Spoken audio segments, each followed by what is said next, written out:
Hey, welcome to another Gourmet Fishing's info short brought to you in part by Pioneer Boats and Saltmarsh Apparel.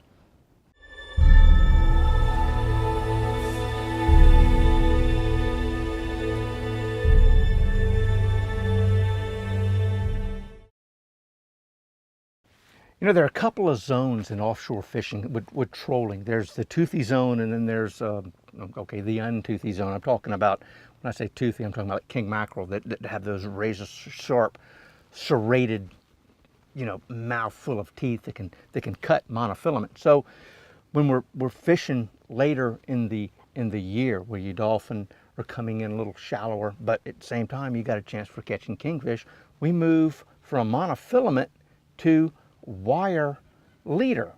And a lot of times you get what we call cutoffs with kingfish and trolling. Is that for some odd reason it seems like they know exactly where to bite that bait, just behind the hook. It's daggone this thing. So what I've done is I've created a I don't think it's not me, but I use a double hook rig with my wire trolling leader. So let's take a look at how I actually put together this double hook.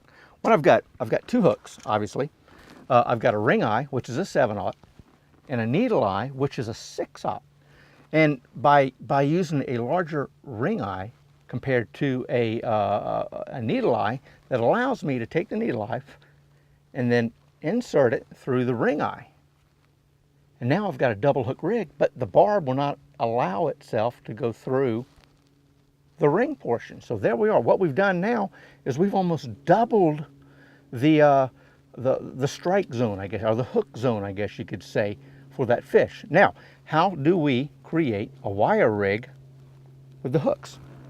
This right now I'm using is a number 7 wire. I think it's 69, 70 pounds. So what we're going to do is we're going to create a haywire twist with a pin on top. So we're going to feed our wire through there.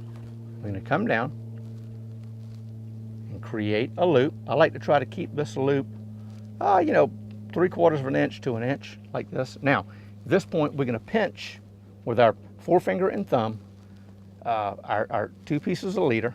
We got this one going this way, this one going that way. And I'm going to make a couple of real tight twists, like so. So now we've got, here's our main going back to the rod, and this is our little pin portion of it. Now at this point, I'm going to come and make some real tight twist, just like so. Maybe 5 or 6 or 7. Now what we do, now we've got kind of like a little built-in pin right here. We don't even have to shear this off. We're going to leave it just like that.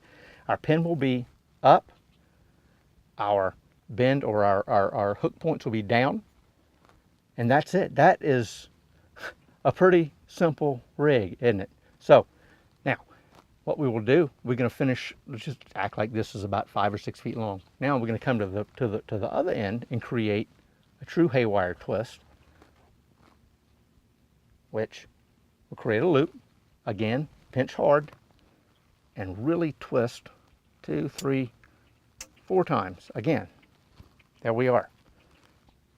Now take our little pin that we have, and we're going to make some very tight twist like so. But what we're going to do now is we're going to shear this little pin off so we don't get cut. And please don't come in here with your pliers and cut that. I don't care how close you think you can get it. It's going to create a little burr right there, and it'll slice like a razor blade.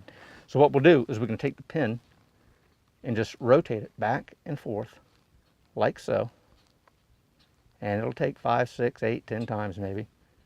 And it's just going to shear itself off, just like that. Popped out. Look. Nothing. It won't hurt you. So there we are. Here's a miniature version of our double hook wire trolling rig.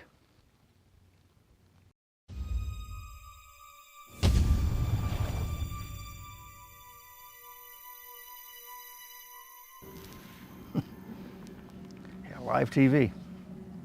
Well, live filming, and we're not in the studio. Okay. Okay, ready?